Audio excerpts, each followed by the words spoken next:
جب ہم قرآن لوگوں کے سامنے بیان کرائیں گے تو قرآن میں احکام کی دو قسمیں ہیں, ایک کا تعلق ہے عقیدے سے, ایک کا تعلق ہے عمل سے.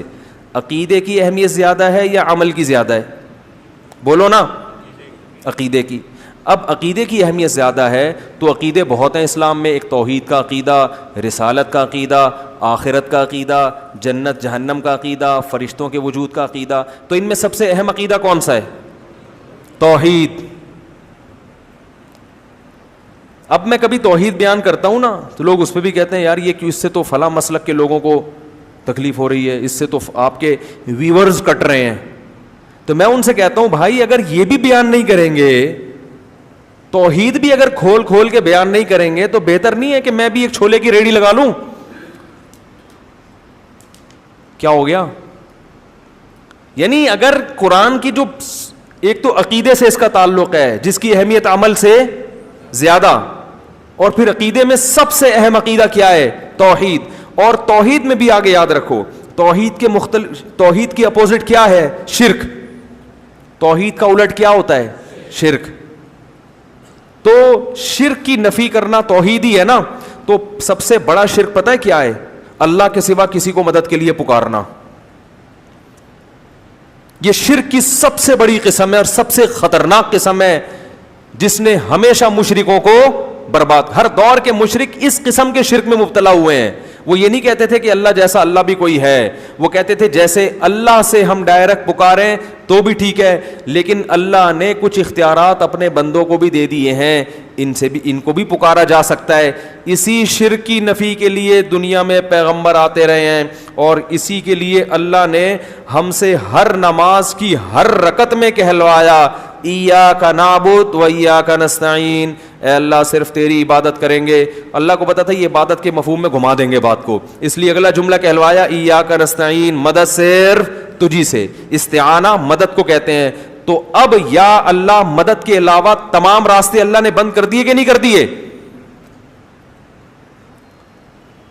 تو یہ والی شرک کی بھی اگر ہم قسم بیان نہیں کریں گے, مصلحت کا شکار ہوں گے کہ ویورز ٹوٹ رہے ہیں, لوگ خراب ہو رہے ہیں, تو بھائی پھر تو قیامت میں پکڑے جائیں گے. اللہ کہے گا میری وحدانیت بھی اگر تم سے ممبر پہ بیٹھ کے بیان نہیں ہو رہی تھی تو بہتر تھا کہ تم بھی یو پی پہ انڈا موڑ پہ ایک چھولے کی ٹھیلی لگا کے بیٹھ جاتے. تو یہ بڑا خطرناک شرک ہے. ہاں اس پر جو اشکالات ہوتے ہیں کہ پولیس کو بھی تو مدد کے لیے پکارا جاتا ہے, وہ تمام اشکالات کے میں ایک بیان میں جوابات دے چکا ہوں, اس کو سن لیا جائے دوبارہ. تو اس لیے میں کہتا ہوں بھائی اپنے حال پہ ترس کھاؤ, صرف یا اللہ مدد, صرف یا. ہم یہ نہیں کہہ رہے کہ جس نے یا رسول اللہ مدد کہا وہ کافر ہو گیا, نہ.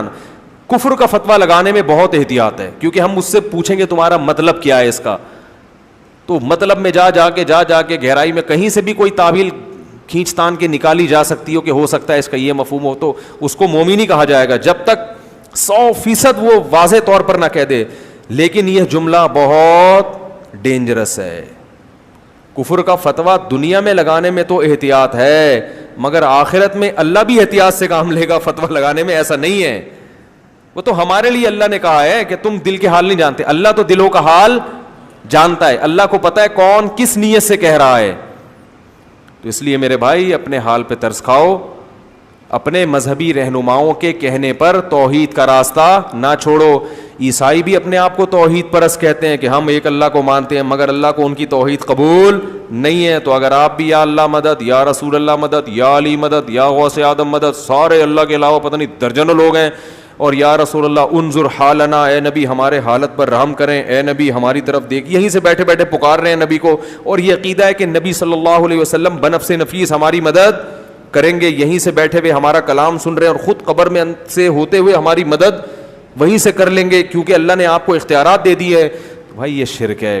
اللہ نے کسی کو کسی کی مدد کا اختیار نہیں دیا. ہاں وہ اختیارات جو اسباب کے دائرے میں آتے ہیں, اسباب جس کی کوئی سائنٹیفک لاجک ہو, جیسے پولیس کو مدد کے لیے پکارے ہیں تو موبائل آئے گی اس طرح سے, وہ تو لاجک ہے نا اس کی. ان لاجک جو مدد ہوتی ہے کہ جس میں کوئی ذرائع یا اسباب نہ ہو, یہ مدد صرف کون کر سکتا ہے؟ اللہ. اس کا اللہ نے کسی کو اختیار نہیں دیا.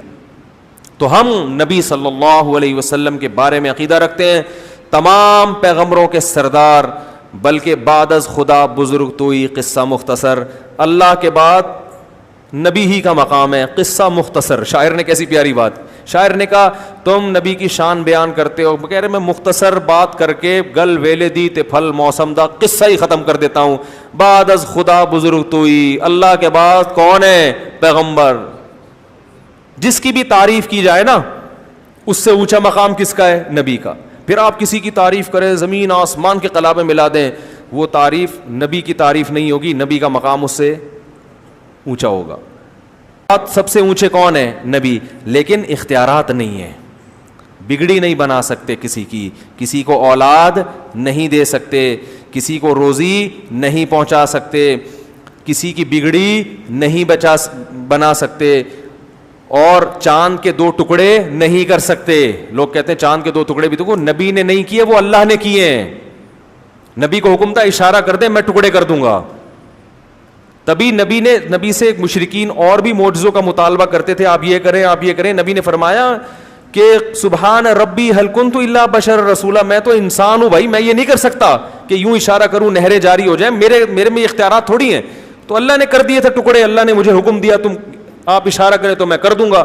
تو جب اللہ کرنا چاہتا ہے, میں نے اشارہ کیا اللہ نے کر دیا, اب اللہ نہیں چاہ رہا تو میں کہاں سے کروں گا بھائی, نہیں ہو سکتا. یہ جگہ جگہ نفی کی گئی ہے, جگہ جگہ نفی کہ میں نہیں کر سکتا, میں انسان ہوں. وَلَوْ كُنْتُ عَالَمُ الْغَيْبِ لَاسْتَكْثَرْتُ مِنَ الْخَيْرِ, اگر میرے پاس اللہ کی طرح غیب کا علم ہوتا, مجھے سب پتا ہوتا مستقبل میں کیا ہونے والا ہے, تو مجھے تو کبھی کسی قسم کا کوئی نقصان ہوتا ہی نہیں. یہ میں قرآن کی آیتیں پڑھ رہا ہوں آپ کے سامنے, 2 ٹوک عقیدہ قرآن نے بیان کیا, اس میں کوئی کنفیوژن باقی نہیں رکھی ہے. ما کانا کا وما یکونو, جو پہلے ہو چکا سارا کچھ نبی کو اس کا بھی علم تھا, جو بعد میں ہوگا اس کا بھی علم تھا. تو غلط ہے بھائی یہ عقیدہ.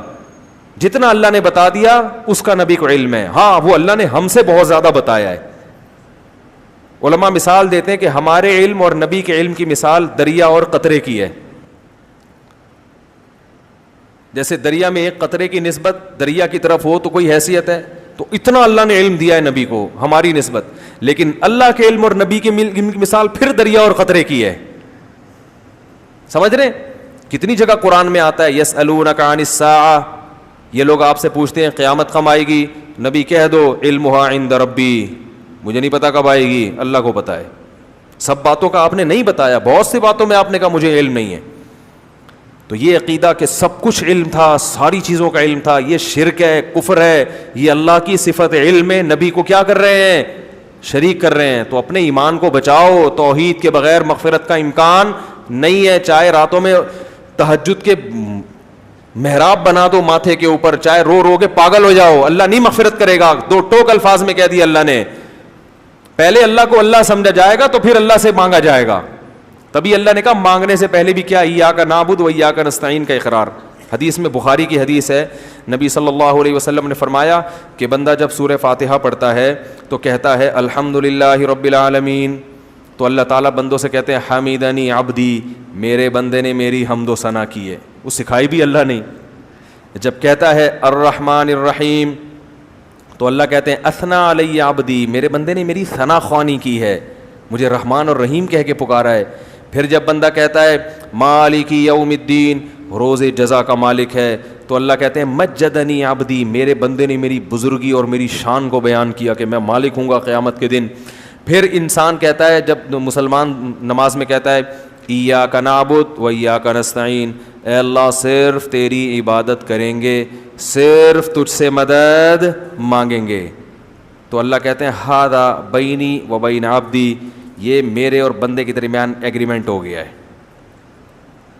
یہ کیا ہو گیا ہے؟ اس نے وعدہ کر لیا, اب اس وعدے کے بدلے میں اس کو کیا دوں گا, ولی عبدی ما سأل, اب یہ دعا مانگنے کے قابل ہوا ہے, اب جو مانگے گا دوں گا اس کو.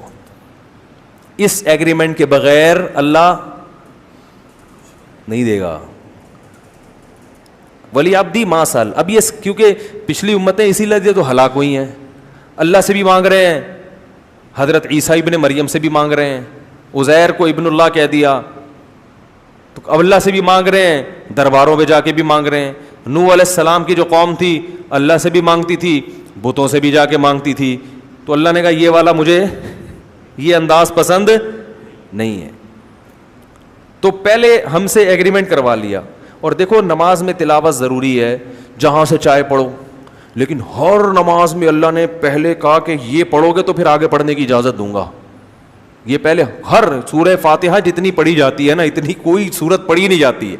ہر نماز میں, ہر رکعت میں, تراویح میں 20 رکعتوں میں ہم ہر دفعہ تھکتے نہیں ہیں. لوگ کہتے ہیں یار اب یہ تو سن لی ہے نا, بچپن سے سنتے آ رہے ہیں, آگے چلو. اللہ کہتے ہیں نا نا نا نا نا, جب تک زبان سے یہ ایگریمنٹ نہیں کرے گا نا کہ تجھی سے مانگوں گا کسی اور سے نہیں, اس وقت آگے چلنے ہی نہیں دوں گا میں تجھے.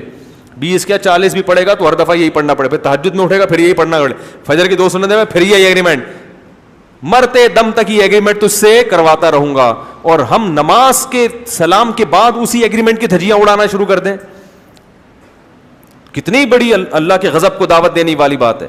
تو حدیث میں آتا ہے, بخاری کی حدیث, نبی نے فرمایا کہ انسان جب کہتا ہے اللہ تیری عبادت تجھ سے مدد, تو نبی نے فرمایا اللہ فرشتوں سے کہتے ہیں ولی عبدی ما سأل, اب مانگ. پھر اللہ کو پتا تھا کہ الٹی سیدھی چیزیں نہ مانگنا شروع کر دے نا, اتنا اہم موقع ہے, اللہ کی رحمت جوش میں ہے, ہمیں اختیار دے دیا جاتا تو ہم کہتے ہیں اللہ تھوڑی تنخواہ بڑھوا دے میری, اے اللہ ذرا ٹرائی کیا ہوا ہے, مان نہیں رہے ابا اس کے, منوا لے, اے اللہ یہ کر دے وہ کر دے, بحریہ ٹاؤن میں 3 پلاٹ دلا دے. یہ دنیا کے کھلونے مٹی کے, ان پہ ہم عاشق ہو جاتے. تو اس لیے اللہ نے کہا کہ اتنا بڑا ایگریمنٹ کیا, میرا دل اتنا خوش کیا, تو اب بڑی چیز مانگو. کیا اہدنا الصراط المستقیم, سیدھے راستے پہ چلا دے. سیدھے راستے پہ چل گئے تو بحریہ ٹاؤن میں پلاٹ نہ ملے تو بھی جنت, مل جائے تو بھی جنت, ہو جائے وہاں تو بھی جنت, نہیں ہو ہے بھائی, کنوارے ہی مر جاؤ تو بھی کیا ہے, بیماری میں چلے گئے تو بھی جنت, صحت کے ساتھ, کیونکہ جانا تو ہے. بحریہ ٹاؤن کا مالک بھی جائے گا ایک دن, بیچارے کا جنازہ بھی اٹھے گا. لوگ آج بحریہ ٹاؤن میں 2-4 پلاٹ ہوں, ہر ایک کو پتا ہے میرے بھی ہیں, اور جس کے نہیں ہو تو وہ یہی غم میں کھا رہے ہیں, یار میرا ایک بھی نہیں ہے, اس کو یہی غم کھائے جا رہا ہے. تو اللہ کے بندو 10-15-20 سال کے بعد ختم. جن لوگوں کے پلاٹ ہیں نا, ان میں سے کوئی بھی زندہ نہیں ہوگا. جو مالک ہے نا, اونر ہے, اسی کا جنازہ ہوگا. لوگ کندھا لے کے کندھا دیتے ہوئے جا رہے ہوں گے, کلمہ پڑھتے ہوئے جا رہے ہوں گے, اور زمین میں دفن کر کے مٹی پھینک کے آ جائیں گے. اور پھر وارثون میں جھگڑا شروع ہو جائے گا, یہ میرا ہے, یہ میرا ہے, یہ فلاں کا ہے, یہ اس کا ہے. لوگ آ کے پھر وہ وارث سمجھ رہے ہوں گے ہم جیسے ہمیشہ رہیں گے. پھر تھوڑے دنوں کے بعد انہی وارث میں سے ایک اسی طرح پتلی گلی سے نکلنا شروع. آج اس کا پھر 100-200 سال کے بعد بھول جائیں گے اصل اونر کون تھا. اسکول میں پڑھایا جائے گا, ایک دفعہ کا ذکر ہے کہ ایک شخص کے دل میں خیال آیا, once upon a time there was a man, جس نے یہ he planned, شعر ہو گیا کہ نہیں ہو گیا, there was a man he planned, اس نے یہ پلان بنایا کہ جناب ایک بحریہ ٹاؤن میں اس طرح کرنا چاہیے, اور پھر آج یہ اسی کی کاوشوں کا نتیجہ ہے. once upon a time, تو یہ سب once upon a time بن جائے گا نا, ایک دفعہ کا ذکر ہے. تو ایسے ہی ہوتے ہوتے ہوتے سارے جا رہے ہیں. تو اس لیے اللہ نے کہا بھائی فوکس کس چیز کو کرو, اہدنا الصراط المستقیم, اے اللہ سیدھے راستے پہ چلا دے. جو انعام یافتہ لوگوں کا راستہ ہے, پیغمبروں کا راستہ, صدیقین, شہداء, صالحین کا راستہ, ان لوگوں کے راستے پر چلا, مائیکل جیکسن کے راستے پہ نہیں چلا, فنکاروں اداکاروں کے راستے پہ نہیں چلا. وہ لوگ جن کی زندگی پوری انٹرٹینمنٹ کے علاوہ کوئی مقصد ہی نہیں ہے ان کا, شراب, کباب, زنا, عیاشی, موسیقی, ان لوگوں کا نہیں, پیغمبروں والا راستہ چاہیے. تو